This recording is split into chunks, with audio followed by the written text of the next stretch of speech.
Bhushan jewellers, अनमोल रिश्तों के लिए। मैं ऋषि डोगरा स्वदेशी कामधेनु गौशाला तहसील नूरपुर डिस्ट्रिक्ट कांगड़ा से और आपका बहुत बहुत स्वागत करता हूं कामधेनु गौशाला में। लगभग 4 वर्ष पूर्व हमने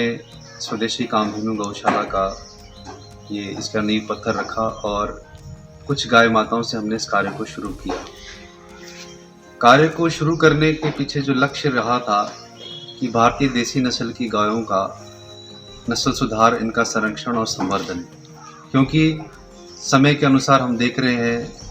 कि भारतीय नस्ल की जो देसी गायें हैं ये विलुप्त होती जा रही हैं और अगर इनका समय पर संरक्षण ना किया गया तो आने वाले समय में और आने वाले जो हमारी पीढ़ियां हैं वो शायद ही इन गायों को देख पाएँ। तो इसी को नज़र में रखते हुए हमने स्वदेशी कामधेनु गौशाला के इस मिशन को आरंभ किया और इस मिशन के पीछे लक्ष्य था कि गौशाला को स्वावलंबी कैसे बनाया जाए, क्योंकि गौशाला स्वावलंबी तभी बन सकती है जब किसान जो है वो दूध पर निर्भर ना होकर गाय के गौमूत्र और गोबर से भी अन्य पदार्थों को बनाए और उन पदार्थों की बिक्री करके अपनी जीविका को आगे चलाए। तो स्वदेशी कामधेनु गौशाला ने पिछले 4 वर्षों में लगभग 9 ऐसे गौ उत्पादों का निर्माण किया जो कि गौ आधारित हैं, गौ के द्वारा ही निर्मित किए गए हैं। इनमें वैदिक बिलोना घी है, वातनाशक तेल है, तकरासव है, तकरारिष्ट है, धूप अगरबत्तियां हैं, नवग्रह शांति धूप है और तमाम और भी जो पदार्थ हैं हमने बनाए। और साथ साथ में इन्हीं सब की चीज़ों को नज़र में रखते हुए हमारे पूर्व में जो हमारे गवर्नर साहब आचार्य देवव्रत जी ने 2018 सन में हमें चर्चा के लिए बुलाया और उनका जो लक्ष्य था और उनका जो विजन था वो बहुत बड़ा था कि हर घर में और हर किसान के पास जब तक ये देसी नस्ल की गाय उसके खूंटे से बंधी नहीं होगी तब तक हम गाय की जो सड़क पे और जो बेसहारा गौवंश है उसी समस्या से हम लोग नहीं लड़ पाएंगे। क्योंकि जब किसान को गौमूत्र और गोबर से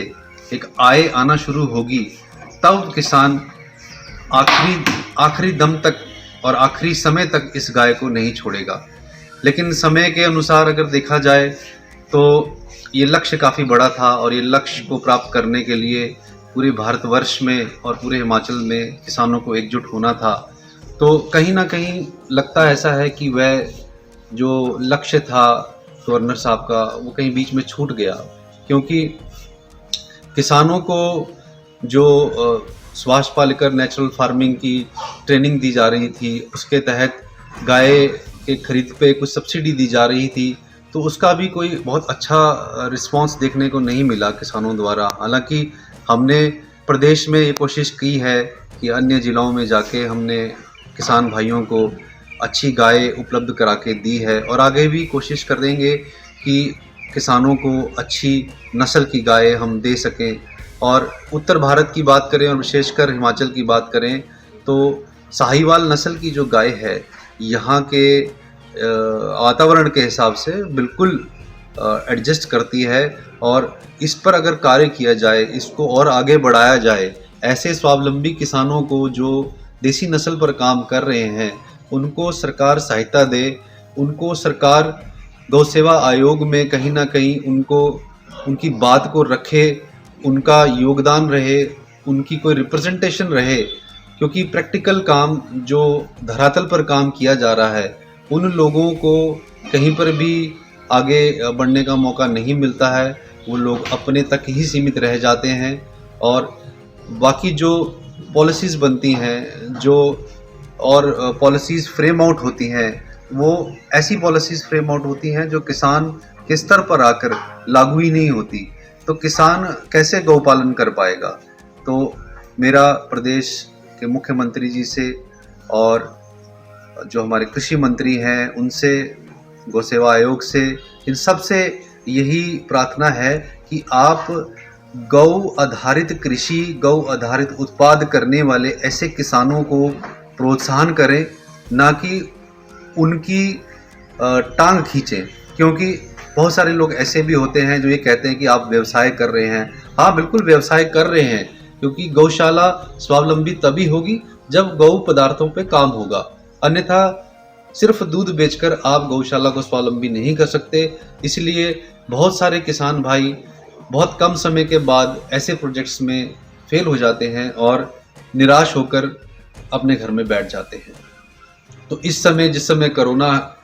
का समय है, कोरोना लगा हुआ है, बेरोजगारी बढ़ रही है, और अगर युवा भाई इस तरीके की प्रेरणा और इस तरीके का गौ पालन से अपने भविष्य को निर्माण करना चाहते हैं, तो वो हमसे बात कर सकते हैं, हमसे ट्रेनिंग ले सकते हैं और हमसे गौ उत्पाद की प्रक्रिया को भी सीख सकते हैं। क्योंकि विश्वविद्यालय के, नौनी विश्वविद्यालय के काफ़ी बच्चों को हमने ट्रेनिंग दी है। पालमपुर यूनिवर्सिटी से कृषि वैज्ञानिक भी यहाँ आते हैं और जो हमारा वेटनरी है उसके प्रोफेसर्स भी यहाँ आते हैं। तो सिर्फ आने तक सीमित ना हो, इस कार्य को आगे बढ़ाया जाए, ऐसी प्रार्थना हम करते हैं प्रदेश सरकार से, अपने किसान भाइयों से, कि वह अपनी खेती में गौ माता का प्रयोग करें, गौ आधारित कृषि करें और अपने आने वाले भविष्य को संवारें। जय गौ माता। पिया तो रखे सा अभिमान, पिया तो बीती यादों से नाता सहेजना सीखा, हाथ थाम कर जिनके चलना सीखा, गिरने लगती जब तो उनसे संभलना सीखा। पिया तो रखे सा अभिमान, उनकी डांट से खुद को तराशना सीखा। पिया तो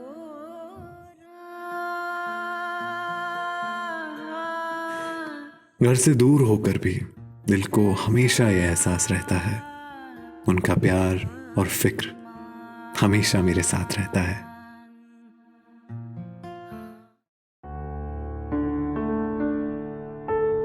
भूषण ज्वेलर्स, अनमोल रिश्तों के लिए।